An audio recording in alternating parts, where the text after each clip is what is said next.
Exercise 1.14. Okay, let's enlarge this sheet again. And we have some basic inputs. First, we have to type in VAT. You should be familiar with these words by now. It's called value added tax. And here should be 19%. And we have price here and VAT amount. Okay, and the price for the first one is 34.85. For the second one is 76.23. And our job is to calculate the VAT amount based on the VAT percentage and the price.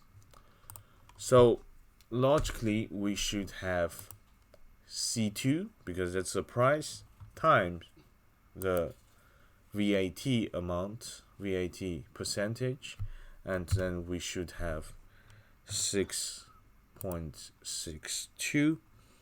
Yeah, it's a little bit different than the syllabus shows because we have two more decimal. So let's fix that.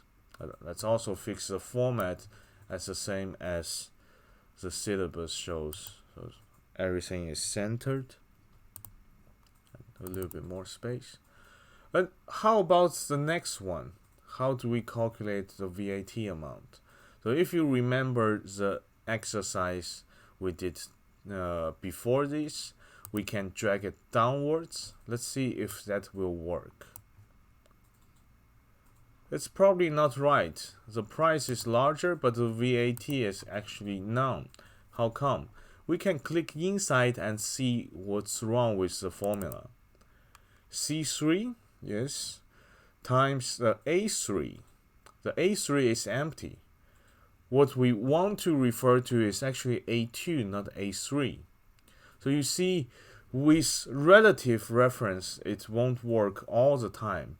If we have certain cells that should be fixed always in the same place, we cannot use the relative reference because it will move along and probably end up with the wrong number. So we can fix this by referring back to A2. Now we should have the right amount, but we also have another technique can quickly solve this kind of problem.